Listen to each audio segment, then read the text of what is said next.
It's spooky season, and it's time to talk HHN. Let's do this. All right, folks, it's that time. We're getting ready, getting hyped for HHN, and this is one of my favorite times of the year. No questions asked. It's one of my favorite times of the year, and we're going to take you through everything, right? We'll take you through it all today.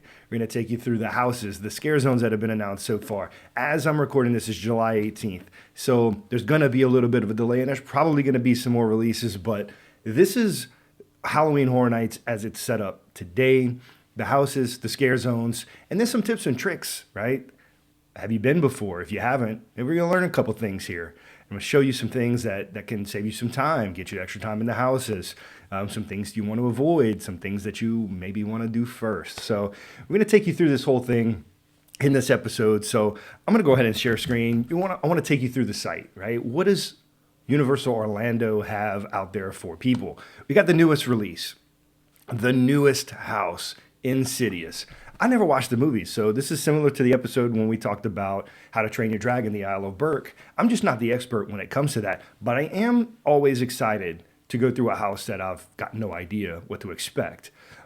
That's why I like the original houses, usually more than the IP. The IPs are cool, but it's sort of hit or miss as to whether or not you like it. With the one exception from a couple of years ago, whenever they announced the Weekend house, and everyone was like, "Oh, what in the world are we doing here?" Like, people thought it was a crazy idea. Turned out to be one of the houses of the year and happened to be my favorite house of that year. And that year was loaded 2 years ago. Great houses, incredible houses. But maybe that'll be Insidious. Maybe it won't. We'll have to wait and find out. I want to take you through just sort of the site, right? Everything that's here. You know there's going to be houses. The houses that have been announced so far, let's take you through them. We got A Quiet Place. That was one of the first IPs that were announced. I'm excited for it because it's going to be unique. If you've watched the movies before, it's all about staying quiet, which is completely opposite of every house I've been in, really haunted houses in general. Eliminate HHN. Like, every place you ever go, it's about the suspense. It's about the little noises. It's about the jump scares. I know there'll be jump scares. That we know for sure. But how are they going to play into that quiet mode? I don't know. But I'm intrigued to find out. We'll find out pretty soon. You know, then we got the Ghostbusters Frozen Empire. I've not seen the movie. I loved Ghostbusters. I loved the cartoons growing up, watched the old movies. The new ones have not grabbed my attention at all, to be honest with you. Just not really been super excited about them, and I don't know why. Maybe, I don't know. I really don't know. But it's going to be interesting. My gut is that Quiet Place is going to be terrifying. My gut is that Ghostbusters is going to be one of those houses, sort of like Dueling Dragons was and Beetlejuice at HHN 30. I think they're going to be cool houses. They're probably going to be visually just cool, right? They'll be fun to walk through. I think they'll be great houses for someone to start with, because I don't think they're going to be that terrifying. Insidious, on the other hand, that's a different situation. To me, I have a feeling, and I don't know. I don't know the movies well, and I don't have anything to really compare it to, but you see this. I've seen the trailers. I've seen the idea of the movie. I know sort of what they're based around and what the vibe is on those. And the first thing that comes to mind is that it's going to be sort of Exorcist-ish as far as how the house is set up and scares and things like that. I'm hoping it's going to be a little Haunting of Hill House. That was another good throwback. That house at HHN 30 was wonderful. I loved it. Great facade, great scares. A couple things here and there that didn't match up with the show, but I mean, there's some standard old HHN scares that they're going to bring out. Things that fit, that may not be true to the show, but things that still fit regardless. Insidious, I think, is going to be one of those houses that have, if you remember the Halloween house from a few years ago and the Weekend house, ones where you walk into one of those rooms and there's a bunch of people standing. Blood Moon, Blood Moon, I think is what it was called last year. The one with the cult and everything turns on you. They have the scene where you walk through the church and there's a bunch of what looks like people sitting in the pews, and some of them are scare actors and some of them are just mannequins, but you don't know, right? And then as you continue to look through all these different ones, you don't know which one's coming at you, but you do know that something's coming at you. And I think Insidious will probably have a scare like that. I could be wrong, but speculation, right? That's what we're talking about. Monstrous. This one right here, The Monsters of Latin America. This one sort of reminds me of, I don't remember if it was last year or a year before, where we had the house over in Hollywood that was La Llorona. And I'm thinking like these Latin America, scary ass old, just crazy scares. I think this house is going to be one of those where it's going to be really terrifying. And I keep looking over at the screen, but I think it's going to be one of those that is just wicked. Like really, really cool scares, really, really wild stuff. And I hope I'm right. I think it's going to be very, very, very cool. And then, Slaughter Cinema, another one of those. This is one of the early ones. This is going to be cheesy, funny, slasher, awesome. And they've already had Slaughter Cinema. And I wasn't fortunate enough to go to HHN back then for the original Slaughter Cinema or the Scare Zones or any of that. Like, I don't know the lore of Slaughter Cinema. But what I do know is that people are really amped for it. And anytime people are excited for something, those typically, like the diehard fans, are normally the ones that become the things that I like the most. You had Dead Man's Wharf, which turned into Dead Man's Pier, or Dead Man's Pier turned into Dead Man's Wharf. The Scare Zone becomes The House, and The House that year was one of my favorites. One of the most beautiful haunted houses I've ever been in. Actually brought my wife for the first time. That was her first haunted house ever. And she came out with tears, scared tears, because she didn't know what to expect. But then she became a fan right after that. So interesting times. The museum, you get to decide, right? You decide to visit the new folklore museum exhibit, The Rotting Stone, when evil escapes from within, destroying everything in its path. I don't know what to expect with this one, y'all. No clue. Not a clue at all, but I think it's going to be interesting. I know that the creative team at Universal always does a beautiful job. They always kill it, and I think this is going to be no exception. It's very rare where they have just a dud of a house. The first one that comes to mind is Chucky from a few years ago. Chucky was insanely disappointing on the Orlando side. I heard it was better in Hollywood. I didn't get to experience it, but on the Orlando house, it was just not scary. And I waited over an hour for that house. And there was a weird disconnect because you're used to going, I'm fine waiting outside. And then you get into the house and you get right into it. This one, being in the Fast and Furious supercharged queue, is a little weird because you've got the Chucky videos on the screen, but you're walking through all these riced up, Fast and Furious cars. So it's super weird, really weird disconnect. And then you get into the house and you go through that house, and then they have that weird gap in the middle, which was strange because they typically use it for Blumhouse when they've done two different things like, Black Phone and Freaky from a few years ago. It's cool that when you have that separation, you're going into a completely different experience. It's really weird and like a disconnect whenever you're going from one of those rooms to the other, and you have that weird space in the middle, but you're continuing the story. Just very weird. I don't know, if that's going to be the case here. I doubt it. I don't think it's in that space, but those are always weird. So again, I think the museum, Deadly Exhibits, it could be cool. It could be a miss. I don't know, but we'll find out together. But I'm pretty excited for all the houses. The Major Sweets Candy Factory. For those of you who went, a couple of years ago to HHN, I think it was 2 years ago. That's right. Last year we had VAM 69. The year before that was the Major Sweets. That one was a cool scare zone. I think there's some cool characters, and I think they can ramp the terror up a whole nother level and take this one to a whole different world. It says you've been invited to chaperone a field trip to a candy factory. So I think the music's going to be cool. I think it's going to be weird and bright and dark and weird. I know I said weird twice, but I think it's going to be a weird one.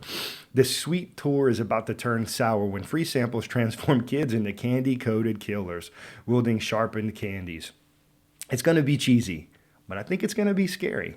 It's definitely going to be twisted, and that's always fun.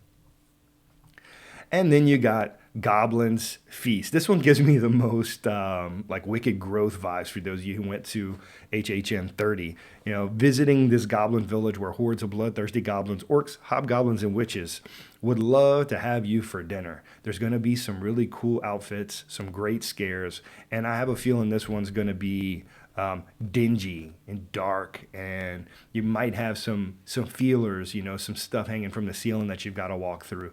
I expect that from this one. I think it's going to be pretty wicked. And then Triplets of Terror. You're invited to the Barmy Triplets birthday bash, but beware, they celebrate by recreating their family's murder. That's trippy. I think this one's going to be the goriest, nasty one. Like if you remember, it would have been Case Files Unearthed at HHN 30.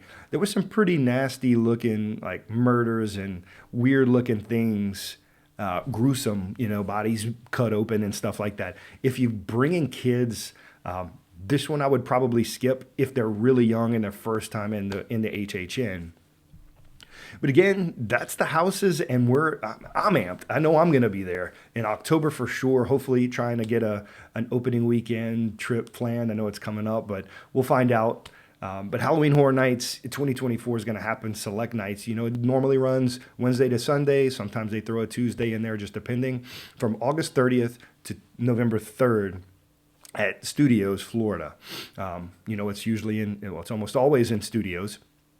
I don't know how that's going to change years, you know, once Epic does, if they're going to try and extend it like they did with Islands in the early 2000s, but we'll find out. For me personally, I hope it stays at Studios. I love it. I think if they are able to move some backstage stuff away from Studios and move that over into Epic, you can clear up a lot more land, which they're kind of doing already, right? There's two new sprung tents that they're going to be using behind Men in Black. That is going to open up a lot more possibilities for creating some new experiences for HHN. And I'm amped for it. And just in case, if you haven't been to any of the dates, last year was one of the first times they did HHN in November beyond Halloween. Those days for whatever, I guess as soon as Halloween happens, everybody's done with spooky season. They're like, okay, it's Christmas time.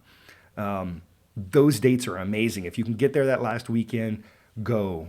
Absolutely do it. They're just a blast. I did Last of Us 3 times, Stranger Things once, and might have been Monsters Unmasked twice before the guests were let into the park from the opening ceremonies. So that again brings me to another tip. If you haven't been before, if you're an annual pass holder, you already have access for the daytime, so you can get into Stay and Scream. If you're not familiar with Stay and Scream, it's designated areas inside of Universal Studios where if you have a day pass or if you buy the Stay and Scream pass, you can be in the park, not have to exit, and you can stay in these areas until they open up gates, which allows you to either be at some of the food vendors, whether it's Duff Bar in Springfield, a Finnegan's over in the New York area, or if you go over, you can hang out.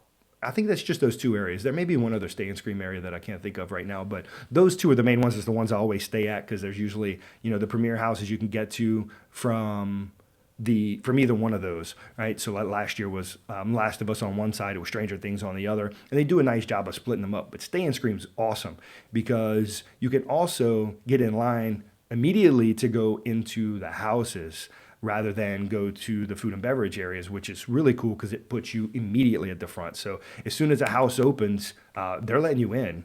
And a lot of times it's way before they open the front gates or finish up the opening ceremony. So well worth it. And that's what has allowed me in the past to get some, you know, multiple runs through houses before the crowds really start to pick up. Or, you know, if you just want to hang out and still get in ahead of everybody else, you can always go to the food and beverage spots.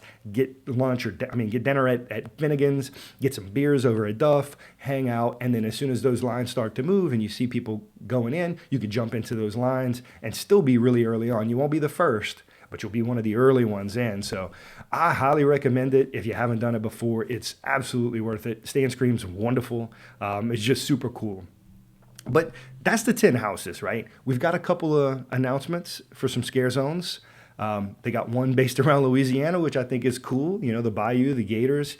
I live in Louisiana, and so I think it's going to be a really cool, and I'll be interested to see how they pull it off. They've always done really, really, really great jobs when it comes to Louisiana theming at the parks. A lot of that is the happy, celebration time at Mardi Gras. But I'm cool. I'm really excited to see how good of a job they do when it comes to the scare zones. But as always, there are 5 scare zones. They're going to be in the same areas. You're going to get it in San Francisco, in New York, in the entrance, which was Production Central. You're going to get it in Hollywood Boulevard, and you're going to get it in Central Park. You know that for a fact. That's the way they do it. It's been consistent for a very long time. And those scare zones are going to be great. Outrageous live entertainment. We know we're going to have some sort of a water show. I'm hoping that they're going to continue the current water projection show that they're doing, the Cinesational. I haven't had the chance to see it yet. I haven't watched any spoilers. I want to see it live and in person for the first time. I hear incredible things. I hope they do that. And then I hope they bring in a nighttime show specific for HHN. It's been a few years since they've done that. Ghoulish was the last one. And then before that, they did the, Carnival of Carnage, something like that. It was all Jack for HHN 30. And that was unbelievably impressive. But the stage show that steals the show and has since HHN 30 is Nightmare Fuel. And you see Tiana right here. Incredible. The Fuel Girls are insane. They're awesome, insanely talented. The dancers that are there are incredible. The aerial acrobatics are just on a different level. This show continues to get better every year when I think it can't. I didn't think anyway that the second year was going to be able to top the first year, and it did. Way more people, way bigger spectacle, a little less creepy, more straightforward, but still incredible. And last year's Revenge Dream kind of twisted the story, kind of flipped it on its head, and it was awesome. But you also have rides that are going to be open. You got MIB, you've got Rip Ride Rocket, you got The Mummy, you got E.T. There's always going to be rides open, right? There's stuff that you can do, and that's what's really cool about HHN. There's tons. Transformers will be open, I'm pretty sure. But just good times, right? Gringotts, you can get into Diagon Alley. And honestly, if you want to go to Diagon Alley and you want it to be very, very empty, HHN's the time. So I'll tell you this, another little trick. If you want to empty Diagon Alley and you don't want to try and rush rope drop and get in there, but you want to have it to yourself, and especially at night where it really comes to life, HHN's the time. Buy a ticket to HHN, and if you don't care about the scare zones of the houses, skip them. Walk through a scare zone real quick and get to Diagon Alley and just enjoy it. Because most people are going to be waiting in line for houses. They're going to be fighting to get to the front of the lines. They're going to be going through the scare zones. They're going to be getting the food. You can have Diagon Alley, not all to yourself, but very close. And it's the same thing with the Orlando Informer meetups, which I'll cover in another episode in the future. But the themed food and drinks, this is an event where they go over the top. Last of Us last year, they had the can, and they had food inside the can. They've done some great burgers for Mardi Gras. They do the Twisted Tater, the pizza fries. You've got all kinds of crazy, delicious food for Halloween Horror Nights, and people are always trying to go and get the newest foods. They bring something out every year. You got the lacto coolers, the beer, the drinks with the flashy cups. There's always something that's really cool about HHN when it comes to food and drink, and they do a great job of making it elaborate. The vibe at HHN is something that you just cannot recreate anywhere else except for at Universal, except for at night, and except for during spooky season. You got the energy of the houses. You're going backstage. You're seeing areas you don't normally see. In fact, some of the only times you can see those areas are during HHN, which is cool in itself. And then there's merchandise. This year's been a very, very kind of punk rock-ish. I feel like it's the early 2000s punk rock time for these, for all of this merch. So you can see what I mean here. Like, this is like the When We Were Young Fest. You got the punk rock, very like old school British punk rock scene kind of style, which I dig. I think it's awesome. I'm not the biggest fan of the Ghostbusters hat, admittedly. I think that the tumblers are cool, especially with, Lil Boo. Lil Boo's like the unofficial icon. Gotta love that. But there's plenty of really cool things out there. And a lot of interesting experiences that if you don't go to Universal during HHN, you just won't experience. I will say that now is the time. All the tickets are on sale. A lot of the Express is selling out really, really fast. Some of them are already sold out, depending on which tier you're trying to get. If you want to go more than once, you can get single ticket nights. If you go, 3, 4, 5 times, it's worth it to buy Frequent Fear, Rush of Fear, depending on the times you want to go. But explore those ticket packages. If you're a Premier Pass holder, you have access to a single free ticket for HHN, which is a really nice perk because it's about $90 before tax. So you save yourself a little bit of money, or at least prepay for it, and then have the option to get in and do those dates. There is that pass holder exclusives. So there's going to be magnets, which they do all the time. Just things that are really cool thank yous for pass holders to come into this, what is a super, super busy event. I mean, HHN is crazy popular, and it's only gotten more popular over the last few years. I think the general population is starting to figure it out, or has figured it out, and realize that it's scary, yeah, but it's a ton of fun, and there's a little bit of something for everyone as long as they're a little bit older and don't get too freaked out by the chainsaws and the masks and things like that. Excuse me. The other cool thing, and they've done this for the past few years, is that if you buy a ticket, doesn't matter what ticket, if you buy a single night ticket to Halloween Horror Nights, you get 6 months free of Peacock, which is awesome. The other big things is that you can always have your tickets on your phone. Screenshot those tickets just in case there's an issue with cell signal and things like that. Bring those out, take a screenshot of them. That way you have them ready, because they're going to scan you in to stay in Scream. They're going to scan you into the park. They're going to scan your tickets to make sure that you should be there. And one thing that I do want to mention here, that I know you're listening to podcasts, so obviously you like them. Discover Universal has an incredible podcast where they go deep into the lore and what Universal Creative has built for each one of those unique houses that we talked about a little while ago.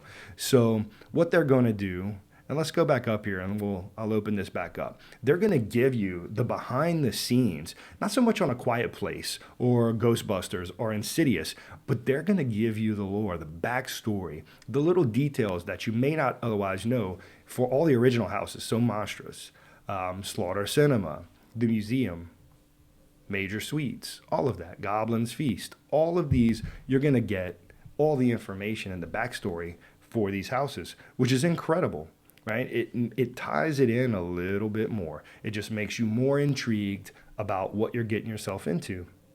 And that's always cool. It makes the event even better. It makes it more intriguing. It attaches you more to the event. It makes you care about it a little bit more. And that's always fun. So I'm curious, we've made it to almost 23 minutes into this episode.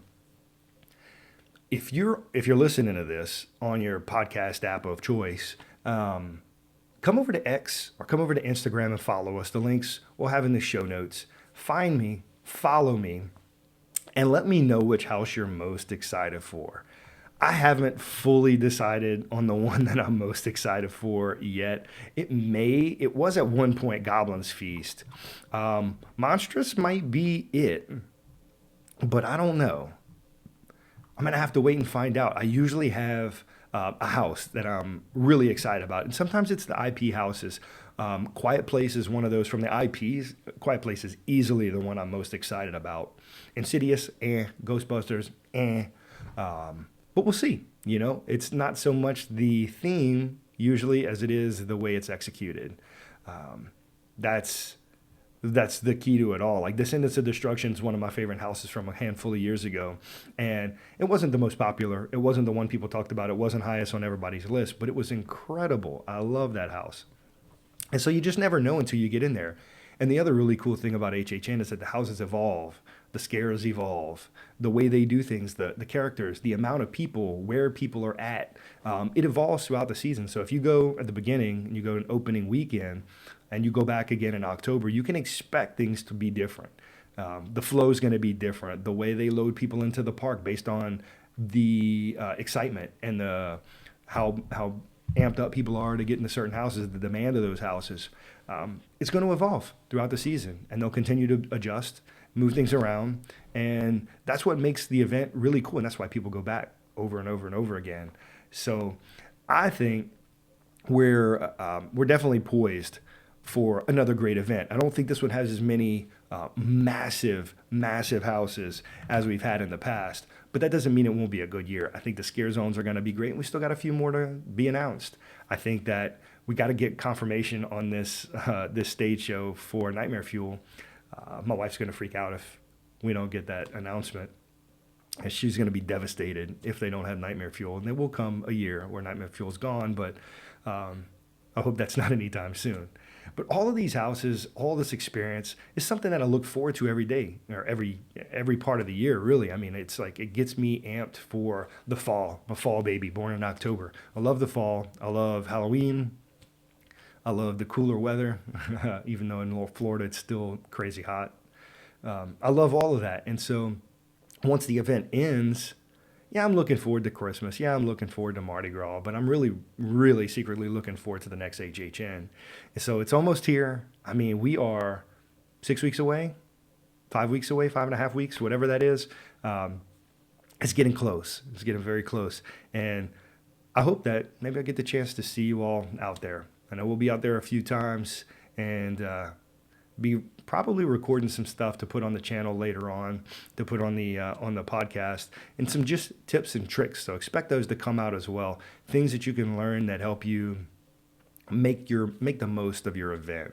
I will say this, and I'll leave you with a couple of them before we get out of here for this HHN preview, is that if you're going, you really want to, especially for the houses that are going to be very, very popular. And in this one, it's kind of hard to tell. But before you go, look at the app, unless you're there open day. That's kind of a free-for-all. But look at the app and go through and see what the wait times get to at certain days of the week and see where they peak. And then if it's busy most of the night, you know you need to do stay and scream, and you know you should get in line for whatever house has the longest wait early. And the earlier you can get to it, the quicker you can get through it, you beat the crowd. So then as you work your way through all the houses, you can be one of the first people there and have a shorter wait. And then the thing you want to remember as well is that you want to be very specific and very intentional with the way you work around that park. If houses are your priority, then do the houses in order, quick. And or in certain areas of the park where you can go from one that has the most people trying to wait in line for it, the biggest, I don't know the word I'm trying to think of right now, but the most hype. And then you can go to the one with the next, like number 2 hype, number 2 longest waits, and just continue to roll through like that. But the thing you don't want to do is bounce from one end of the park to the other, and then back to the other end of the park, then back to the other end of the park. That's a very big waste of time. And trust me when I say these houses can get, the waits can get pretty long, and you're going to be walking a lot. So don't forget to bring some really, really, really comfortable shoes, and always prepare for it to rain. I have felt like I was swimming out of houses before. It's rained so hard. And for whatever reason, especially opening weekend, it's a joke, but it's a joke because people laugh because it's true, is that opening weekend is almost always a torrential downpour. Don't know why, but it's just the way it works. So if you're going, pack for rain, pack your comfortable shoes, bring extra socks to the park, bring a little bag, and bring a water bottle so you can refill it because you're going to walk a ton. And when I say a ton, like a typical HHN night for me is about 30,000 steps. And that's exhausting, especially if you do the park during the day. So only do that if you know you're a real G and you can handle it. Because I've done rope drop in the morning, been there all day, and done HHN and been there till 2 o'clock in the morning. The next day you feel it. It doesn't matter who you are, how old you are, you're going to feel it. But I hope that you're excited for HHN. If you're watching this podcast on YouTube, leave a comment below about your favorite house, what's your favorite thing, and then one other thing I'm interested to know is, what is your favorite HHN experience of all time? Not house, it can be a house, but your favorite experience. It could be eating a food item, it could be a scare zone, it could be a house, it could be a time with friends. What has been your favorite Halloween Horror Nights experience? Leave that below. And if you love this podcast, if you're here for the long haul, subscribe. If you're on YouTube, a thumbs up, a comment would be greatly appreciated. It'll help spread the word, help people find us. And if you've made it this far, if you've heard me talk for now almost 30 minutes, thank you. You're one of the day ones. Find me on X. I'll add you over to the list. We'll be friends to talk about this theme park game and Halloween Horror Nights and Epic Universe and all the things that are coming. And that will continue to grow and develop as we build this thing. So I appreciate you for listening, and I hope that you have an incredible day, and we'll see you in the next episode. See ya.